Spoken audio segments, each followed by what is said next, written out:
to a special edition of the Field Alcohologist. Today we're going to look at how people are responding to the COVID-19 crisis in the way they consume alcohol. As everyone knows by this point, the bars and restaurants in most major cities are closed. Breweries and wineries are doing takeout only, and that has changed the way people are consuming alcohol. PBS did a story the other day on virtual happy hours and how that's becoming a new trend. And several of my colleagues have noticed this trend in Los Angeles. And today we're fortunate enough to have a group interview that was recorded by my colleague Daniele Madden at the beginning of one of these virtual happy hours.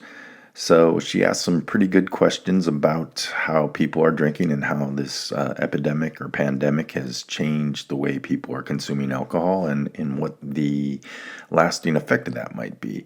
I hope you enjoyed today's show. Stay safe out there. And if you do want more shows of this nature, please let us know. We'll be able to record other demographic groups and other geographic locations from around the country.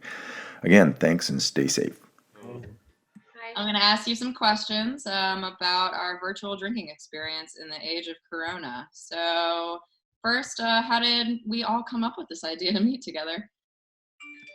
We actually had some friends who someone recommended it, and it became like a big nightly group call with one group of friends and kind of trickled into other groups of people getting together to drink together online. Yeah. This is my first time doing it, and I think it's pretty cool. I think it's awesome that we're all here, like, just chilling and getting to catch up without actually, like, being together. So I think it's pretty cool like that. Is this your first one, other people, or have you done this with a lot of your other friends? Nope, this is my first time I've ever done this with anybody, so it's pretty cool. I have friends that do this on occasion because we're dispersed kind of around the country. It's all girls. But we do this like from time to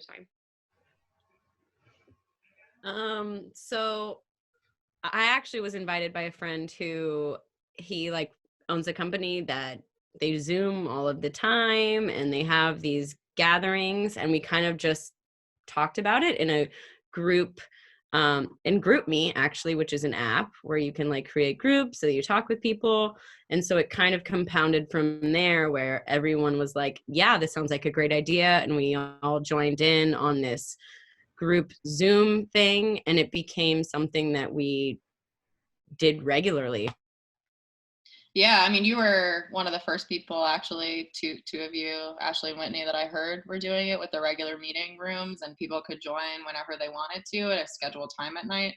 And I've mentioned that to some of my own like friends and family, how that might be nice to have like a scheduled family happy hour once a week where anyone just joins whenever they want if they have a link. So yeah. I think it was like a great idea. So in my company, I noticed today, because one of our offices is in Finland, and so at that office, they have like 3 regular bars that they kind of all go to like on Fridays after work, and it'll kind of rotate. So they decided to make 3 different meeting rooms, named those 3 bars, so you could hop into like any one and decide if you want to like talk to someone in there or someone here or someone there, and kind of That's cool. like spread it a little, because there are at least like 120 people over there. So it's kind of like if people are like, I'm going to Dubliners, where are you going to be, you know? And if, you know, maybe you go to the one other bar because you've decided you'd rather see those people or catch up with someone else. So they actually have like a like Friday thing where they have the 3 different room names by the bar, and you can just hop in wherever you want. That was really funny. So cool. Yeah. That was cool. Yay, technology. They're all different. Who are you pointing to? Us? Yeah, it's all different. Oh, I'm like, no, that's Pew down there. No, so I think with me, it just started with work, and it was more just like sharing coronavirus and like different things that are affecting our lives. And it was like kind of depressing. And then Ashley, my friend Ashley, had mentioned like that we were all getting together over video chat, and I was like, oh well, let me pregame this. And showed up, and everyone was already like at my level. So I was like, can we make this a regular thing? Yeah. And I do think it's like an interesting point about the different meeting spaces, because I have noticed that normally when you're in a bar with a group of people, especially that's bigger than like 4 or whatever, that you are likely to split off into smaller pockets and kind of catch up. And you can't really do that in like this. Because my family's like, how are we going to get 20 people to come on? We're all going to talk over each other. Are you guys speaking here? Great No. point. Okay. Say in that sense, because one of the other the first group chat that I was a part of got us Here's your glasses. It has to be number there's a couple 1. people who number are like 3. coupled up. Otherwise, you won't have any heat. And it gets cold in here. We're picking up audio from someone else. I think I know who it was, by the way. I muted it. Go ahead. This is why you Here, splice I'll this. start over. So one of the first group chats that I did was with like 19 people deep, a couple couples, but I think it was like 12 different screens. And I did think it was interesting because there was a lot of sharing space and making it easier to like have one person be heard. Whereas like normally you're like talking one-on-one with like random people, and here it was like if you had something to say or something to add or anyone like asking you how you're doing, it's very specifically like you and your turn. And Okay. So how do you anticipate, or do you anticipate this being a regular thing? If while we're still trapped in here, and then maybe after quarantine ends? Yeah, I absolutely look forward to this being a regular thing. Kind of because like I'm a little like afraid of cabin fever, and so this is my escape to like what the real world is currently. And so yeah, like I look forward to these now. I mean, this is now the second one we've had within a week, within 3 days. So I think it's just only going to get more frequently, and then with like creating more like different groups as a result from this one that was the first one that I did. Ashley? As someone who isn't from here, honestly, like I think all of us are not from here. It's like I FaceTime like occasionally with some friends, but like barely ever. And even in the last like couple days, it's been aggressively like everyone's just FaceTiming each other. Even my friends that I don't see regularly here, it's like we all know that we're available. And I FaceTimed somebody, like a stranger, on accident. And it was really interesting because they answered. I think like a week ago, no stranger would ever answer a stranger's FaceTime call. But now it's like becoming such a regular thing to do these video chats. And I felt like they were just curious to see who was on the other side. And, you know, I did like a happy hour with my friends in Portland, and that was like very nice and fulfilling and something that we hadn't thought to do before. But now that we're so separate from other humans, we have more space, and it's something that I would give more time to, like outside of Corona. Yeah. So you think that this might be something you continue with people who live around the world or the globe? Yeah. After this all ends and we're back outside drinking with the people we live near. I do. Yeah. Well, I also think, or sorry, I guess I'll start and answer. I think what's so cool about this, like the other night, we hung out over video chat for much longer than we would normally hang out like in a normal setting. And I think there's so many factors that go into that. Like number one, you don't have to find parking. You don't have to like go out and buy stuff to like go over to someone's house. Like you don't have to leave early because you're getting too fucked up or too drunk. Yeah. You're already in your home. So like, yeah, you can keep drinking and keep socializing. Like it just keeps going. And I find that like it's even harder to say bye over video chat than it is in person. Because in person, it's like, oh, I have to go because I'm drunk. But when you're at home, it's like, I have to go to my bed that's right there. Yeah, especially Already in bed, and you're just like, No Yeah. Where none of us have anywhere else to go, so our only excuse is like, oh, I'm busy. I've missed a couple. I'll just sleep together and have a slumber party online. I've missed a couple FaceTime calls, and each time I've missed it, my friends, like different people will be like, I know you're not doing anything. We're in like quarantine, but I'm like, never been more engaged with people regularly. Like I talk on the phone a lot, but this is like a different level of it, and I'm doing so much of it, I think, because everyone's so desperate for human interaction with their friends, and we're all being respectful of Corona, you know? Yeah. Whitney? Yeah. So when my friend started this, I think it was like Monday or Tuesday of this week. And it was like one of those things that was thrown out there. Like I said, it's a big group meet chat of a lot of people.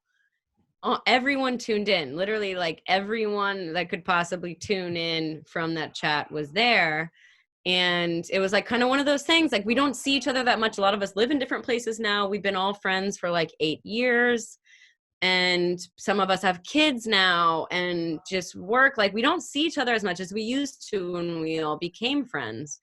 And so it was this really cool moment. We were all in the same place at the same time, able to catch up with each other, sometimes see each other's babies that you've just had. Like, it was my first time seeing my friend's kid, you know, like virtually through this chat. And then there's that. So, and then it was kind of like, all right, if we want to continue doing this, because I think it had like a 40-minute expiration thing. And we ended up resetting the 40 minutes. And like everyone stayed in, everyone rejoined. So it was like everyone wanted to continue doing it. You realize you're doing it for over an hour and a half at this point. And it's been something that every night since then, if anyone wants to join, and almost every night, everybody's tuning in yet again, because It's like is something you this look thing. forward to. It's something you look forward to, and it's these people that you care about and that you realize you haven't seen in person for so long, but for some reason, now that you're virtually all seeing each other, it's like bringing you all back together and bringing that sense of like friendship that you created when you first created it. And you realize that that's all still there and you're all in this together. And I think people are really searching for that at this time. Oh yeah, I mean, I just got off the phone with all of my college roommates, and we haven't been all together in the same space probably since not even the last one of us was married. I'm sure someone couldn't make it, and one of them just told us she's pregnant and showed us the little ultrasound video, like in the video. We're all freaking out. So it was just like a really nice moment, because I don't know if we would have video chatted all of us together had this not been happening, and she had a perfect time to tell us this fairly exciting news over drinks. And all of us live at entirely different areas in the country. So yeah, it was like a really nice, like when else would she have had that moment where we're literally all like cheers to her through video that she was pregnant. Yeah. Cool. And I think that everybody's now kind of like set up and prepared to do this, you know, like somebody has like, you know, now we're working from home more, so our offices are setting up more video chat things. So it's easier to be like, do you have Zoom? Do you have Google Hangouts? Do you have like Skype? Shared FaceTimes? You know, like there's so many ways that you can get a lot of people in a room. And I think that we weren't thinking about it like that before. No. And it is valuable. Like this is very fulfilling. Like, yes, I'd love to be in person and hang out, but this also feels really good. For real, yeah, absolutely. The only other person that I ever FaceTime with regularly is either my parents or my little sister who has my nephew who I want to see every day. And so like those are the people like that I realize I can have that relationship with fucking anybody. Right? It's as simple as this. There is something about this face to face that changes things. Yeah. Absolutely. The fact that we can all be and see and hang at the same time, it's a really like, if something like this is gonna happen, I'm grateful that it's happening at a time that we can have this. Absolutely. Yes. Definitely. Because even if it was 5 years ago, the video capabilities were much different. Yeah, we'd be like, hello? You're breaking up. Like, come on. I don't think you could have had like this kind of group situation, how like video wise. Yeah. It was like a one-on-one situation then, I think. Yeah. And also you had like I don't know. That's what visual processing power enough to have like this many videos coming through. Right.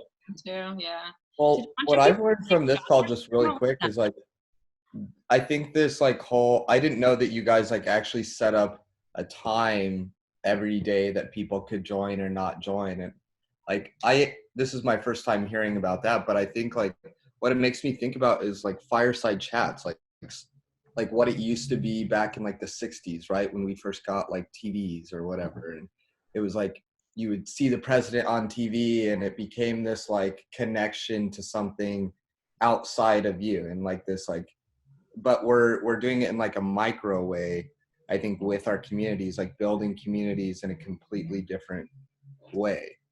And I think it's just like a testament to how we just adapt to whatever environment we're in.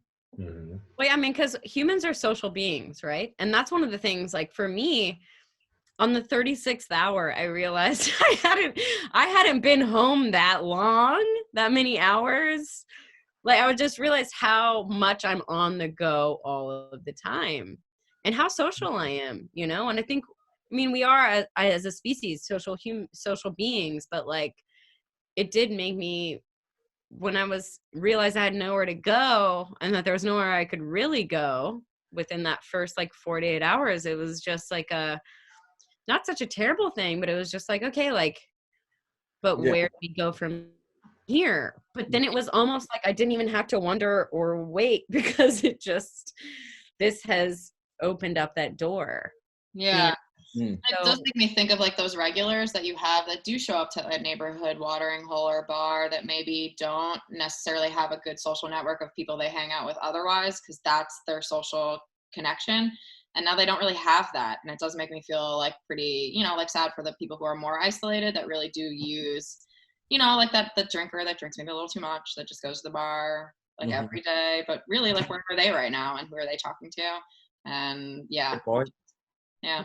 Because I really do think bars fill that like stress in relieving piece sometimes. Oh yeah. True. Yeah. True. What the fuck are you drinking, Ashley? I infused vodka with strawberries and they fell into my vodka soda and they're so fucking boozy. They taste like I took a bite of a strawberry and it was just like I could feel the alcohol vapors coming out of it. What is everyone drinking? I'm curious. Go around. It's strawberry. Tequila with pineapple or tequila orange juice. Different than tequila pineapple. I'm drinking a glass of Chardonnay. Ooh. And I am tequila and sparkling water, black cherry. West Coast IPA from a local brewery. Cloudy Bay Sauvignon Blanc. Oh, Sauvignon Blanc. Soda water. With soda water? I'm dry. I have a dry apartment right now. I ordered wine on DoorDash. Do I need to like send you a delivery? You have plenty of alcohol here. Clutch No, my Cracked wine. All right, to change tune, last question. Last question. So, changing tune a little bit. I think the general synopsis is that this has been like a positive experience and helping us feel a little bit less lonely. But what do you think happens? I know we've talked about continuing these video chats with people that are across the globe, but do you think we'll still drink the same way in bars, knowing that these kind of infectious diseases tend to spread in crowded areas like that? Whitney? So I was talking about this earlier. I feel like we're kind of going to be this generation all of a sudden that was like, well, when I was a kid, there was the coronavirus. So like we're like 10 always years ago. hand sanitizer, and like we're always going to be like slapping the kids' hands away from their faces. And like I feel like there will be a little bit of residual like trauma, if you will, from that. But I also think, I mean, as far as like, I think when this is all really over, like everyone's going to go out in droves and it's going to be the craziest party we've ever seen at the bars. But I mean, I do think there will be a level of awareness. I mean, I hope that people have a level of awareness of what, you know, just like, because really, you don't think, you never think twice about where your hands are or what they're touching. There's just like, as much as you don't want that to affect like your sense of community, you know? I mean, I do really think it's not a terrible thing, but then you have that other side of like, oh, but let the germs build up so you can build up your immunity. So like, where is the balance in a way? Yeah. Ashley? Were you done with it? Oh, sorry. No, go. Okay. The conversation. Oh my God. Cut that out. I'm gonna leave the editing to him. I swear it's not Corona. Yeah, this is not my job. My job is to ask the questions. I feel like our return to the bars is going to be a little more slower. I think that depending on how long this lasts, but currently it feels like it's going to go on a while. And every day we're getting more information and things are changing, and we're not as deep in it as some other places like Italy, for example. I just think that we're going to be way more cautious. I think this will change like how we do things. And I don't know if it'll be like a massive party at the end. I think a lot of people will be scared to go into public places so soon. Like, is it safe? Are we okay? Like, there's no vaccine for at least 18 months. Like, can we be trusted to go into public around other people, share things, have bartenders pour things for us? I think there's gonna be a lot of people who are gonna be very freaked out. I think it'll be like a slow roll, and I think it'll still be a little different. It's not going to be like when we were, in college or whatever, drinking Zamboni bar shots or whatever. That's like the mat, the mat shot. Oh, yeah. Oh my God. Crazy. And the other day, Sharing drinks, tasting each other's drinks, sharing strangers' drinks. The other day we were talking about, I cannot tell you how many times I've been at a brewery and someone next to me who I don't even know, and I'm talking beer with them for a while, and they'd be like, oh, well, you can try a sip of my whatever stout. And I'm like, sure. Now I'm like, what? That was February 14th. February 14th, not that long ago, we tried strangers' drinks at a bar. Yes. Because they were like, it's like their world famous cocktail, try it. And we're like, yeah, okay. I mean, will we be making out with strangers at bars as much? I think so. I think that. I think there'll be a resurgence, it's like there's been this like suppression that we're just gonna like want to break out of. It'll be a little bit of a. Yeah, everyone's gonna be licking everyone's cup. Everything after that. I don't think it'll be that intense. I know, just kidding. Licking everyone's faces. I will say that as someone who works in hospitality and plans to after this blows over, I am hesitant that other people will be hesitant to go out. I don't know if I necessarily see that happening, considering restaurants are still open and offering delivery and takeout. So I guess it's not so much the fear of somebody else handling your food, but the fear of being around large groups of people. So that's definitely something that's making answer for it right now. Yeah. Ash, what were you saying? You? Me? You. Yeah, you. You not hear me? I don't know who's there, but that's you. We can hear you, Pew. Do you want me to repeat everything? Mm-hmm. No, we didn't hear you before at all. It looked like you were talking. Everything that Ashley said. Can you guys hear me? Yeah. Okay. Everything that you said, except I think when bars reopen, I think whatever date that is, where it's like bars are reopened, I think people will be out in throngs, and it's going to be like crazy. Yeah. Probably crazy enough to then repel a little bit and then come back, and maybe they're planning for that. Maybe it'll be like bars can be open from 6 to 8 and they'll just slowly trickle in. But I think once bars and restaurants reopen, all the young people who are the main, market for those will be out, because most of us kind of aren't as scared about it as.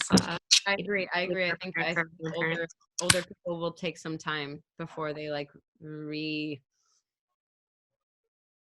what's the word I'm looking for? Reemerge. Recongregate. That is not a word. I made it a word. Shut up. It's a word now. Yeah. Exactly. Thank you, Liam.